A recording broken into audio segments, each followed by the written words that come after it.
No está el expresidente Correa. Sin embargo, sigue igual la política financiera, económica y tributaria. Es que los mismos que manejaron estas políticas en la última década continúan detrás del poder.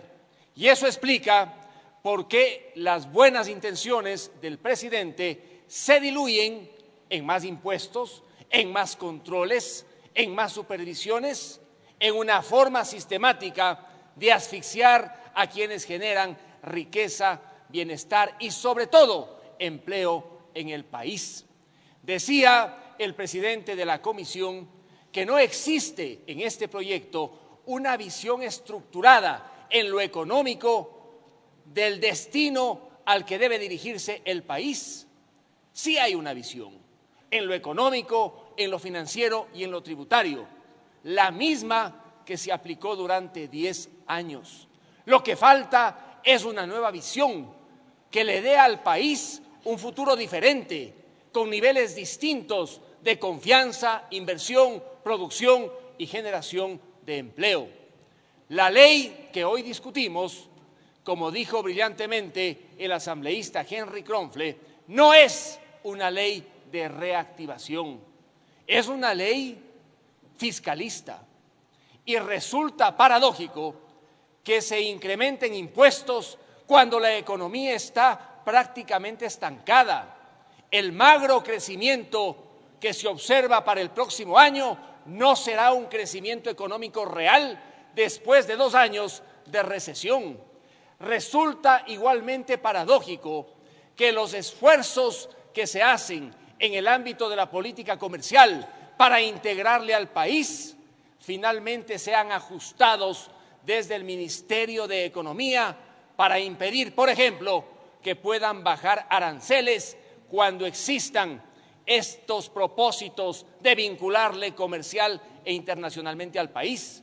También resulta paradójico que se anuncie que se quiere defender la dolarización, pero al mismo tiempo se le convierte al Banco Central en dueño de la Reserva Internacional que no le pertenece, Reserva Internacional donde están recursos de los depositantes, de los municipios y del IES. Y también se le convierte al Banco Central en prestamista del Estado cuando debe ser fundamentalmente el sector privado o la banca pública especializada la que se dedique a hacer préstamos, pero no el Banco Central. En el proyecto se mantiene la reforma al artículo 74, numeral 15 del Código Orgánico de las Finanzas Públicas. Con esa reforma no van a poder aquellos que están en el sector comercial negociar la reducción de aranceles, porque si lo hacen sin el dictamen previo y favorable del ministro de Economía, serían glosados y responderían no solo civilmente, sino inclusive en forma penal, con el agravante que esa decisión de bajar aranceles será, por efectos de esta reforma, inclusive nula, de nulidad absoluta. Actualmente, quienes están en estas instancias comerciales públicas no necesitan del dictamen previo del ministro de Economía. Pueden bajar aranceles, pueden negociar tratados internacionales, como decía Henry Kronfle, por sí mismos, pensando en el bien del país y en el comercio. Pero en la reforma se condiciona que cualquier tipo de decisión que reduzca ingresos al presupuesto conlleve el dictamen previo y favorable del ministro de Economía. Con ello, el ministro de Economía será el que mande en las decisiones comerciales del país. Con esta reforma al artículo 74, numeral 15 del Código Orgánico de las Finanzas Públicas, ¿a dónde le van a llevar al Ecuador? Si ahora se ha integrado a la Unión Europea, hace esfuerzos, según lo que dice el propio presidente Lenín Moreno, para integrarse en otros bloques comerciales, cuando existe de por medio esta amenaza en materia de política comercial. Pero lo más grave, señores legisladores, está en la reforma al artículo 56, numeral 1 del Código Orgánico monetario y financiero. Resulta que el 2014, cuando se aprobó el código, tenía prohibición absoluta el Banco Central de adquirir acciones en cualquier tipo de entidad financiera pública. En abril del 2017 de este año se hizo una reforma para que pueda el Banco Central recibir o adquirir acciones de las entidades financieras del sector público. Con esta reforma, la que hoy se discute, se amplía el universo de adquisiciones. Ya no solamente va a poder recibir el Banco Central acciones de estas entidades financieras del sector público, sino de cualquier entidad financiera donde el Estado tenga directa o indirectamente propiedad. ¿Por qué estas reformas? Esto es lo que hay que averiguar.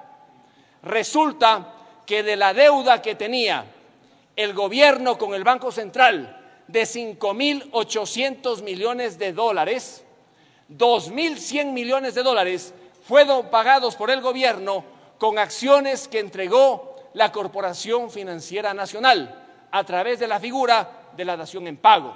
La deuda se redujo de 5.800 dólares a 3.700 dólares, pero los 2.100 millones de dólares no los entregó la Corporación Financiera en dinero, entregó en acciones.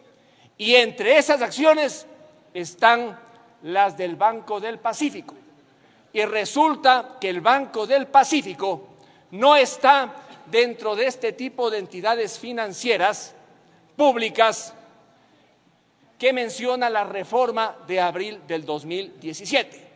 Se cometió una arbitrariedad jurídica completa cuando se aceptaron esas acciones, sabiendo que allí estaban acciones del Banco del Pacífico.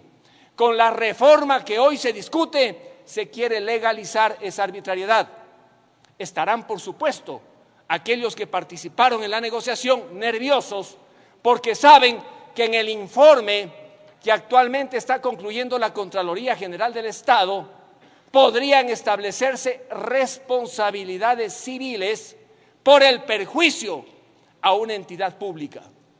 De allí que la reforma entonces al artículo 56, numeral 1 del Código Orgánico Monetario y Financiero únicamente se orienta a evitar que sean glosados los que participaron en esta negociación, porque el Banco del Pacífico con sus acciones no estaba dentro de la cobertura de la reforma de abril de este año a este artículo. Y por eso necesitan ahora una segunda reforma, que no solamente va a legitimar y legalizar lo que hicieron, sino que va a permitir que el Banco Central siga prestando recursos al gobierno sin las barreras que ahora existe en el Código.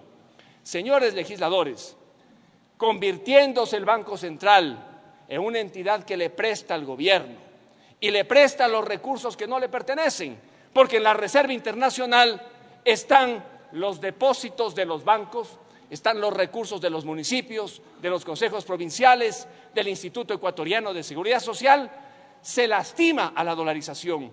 Esto no puede hacer un Banco Central en dolarización. Inclusive los países como Panamá, hasta cierto punto dolarizados, no tienen un Banco Central parecido al que nosotros tenemos. Pero como ya existe un Banco Central en el país, no podemos contaminarle con una serie de tareas y responsabilidades que al final lastiman y debilitan a la dolarización. Se han hecho, es verdad, esfuerzos en la comisión para mejorar el proyecto y de hecho en algo se lo ha mejorado.